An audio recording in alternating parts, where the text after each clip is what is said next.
इस वीडियो में हम स्टार्ट करेंगे एक्सरसाइज 9.2 का question number 6 class 9। A circular park of radius 20 metre is situated in a colony.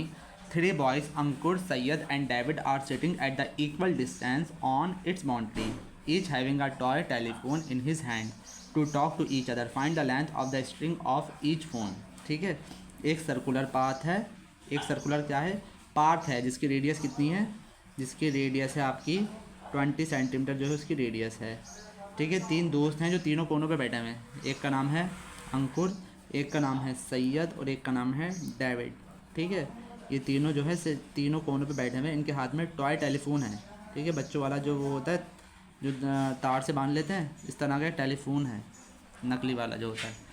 तो बताना है कि जो इनके बीच का डिस्टेंस है वो कितना है, और तीनों का डिस्टेंस सेम है। अगर हमने एक का भी निकाल दिया तो बाकी सबका भी सेम ही होगा। अगर इसका 10 है तो इनका भी 10 होगा। ठीक है, सेम होगा। इसकी रेडियस है 20। अगर ये 20 है तो यहाँ से यहाँ तक की भी कितनी होगी 20, और ये 20 है तो ये भी कितनी होगी 20। ठीक है, इसमें एक नया कॉन्सेप्ट आएगा।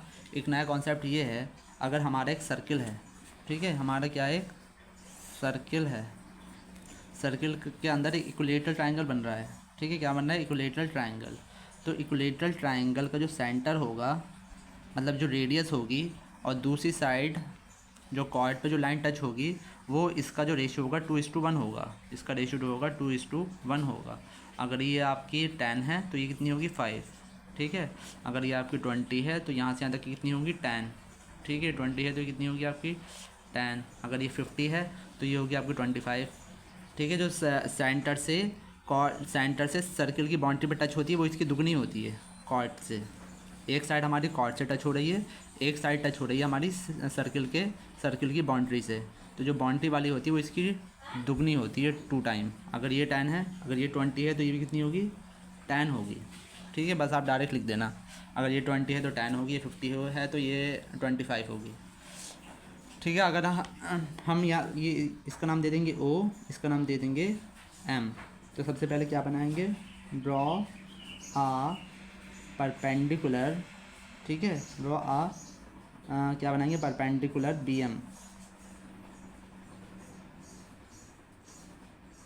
इसका नाम B दे दिए।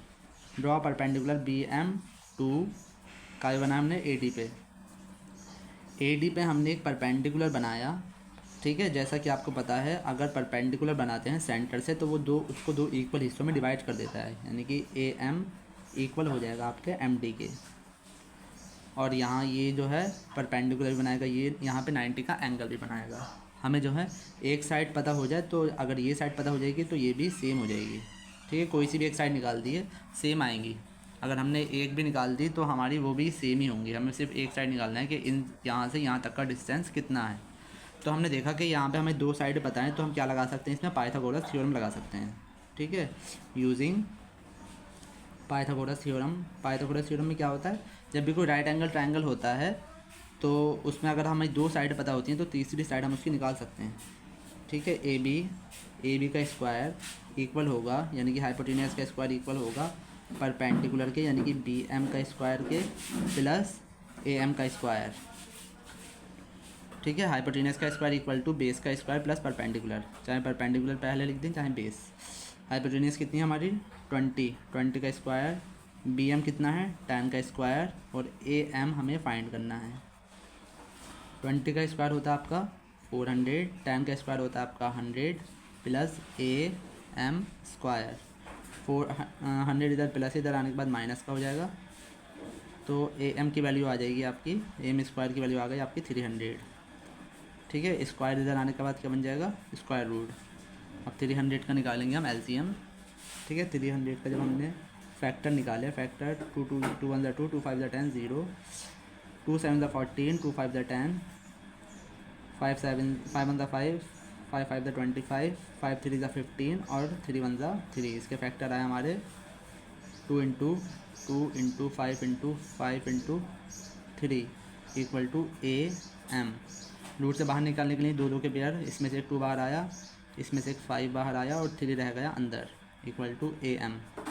तो AM की वैल्यू कितनी आ गई 5 2 10 10√3। ठीक है, 10√3 आ गई इसकी वैल्यू। हमें क्या निकालना है, हमें ए एम नहीं चाहिए, हमें चाहिए ए डी। तो ए डी निकालने के लिए क्या बताया था, ए डी, ए एम और एम डी हमें निकालना है। ए एम और एम डी को अगर हम प्लस कर देंगे तो हमारे पास आ जाएगा ए डी। ए एम हमारा कितना है, ए एम अभी हमने निकाला है 10√3।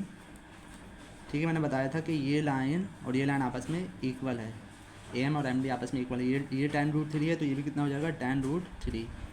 ठीक है, 10√3 और 10√3 कितना हो जाएगा 20√3। तो इसकी वैल्यू है आपकी 20√3 मीटर।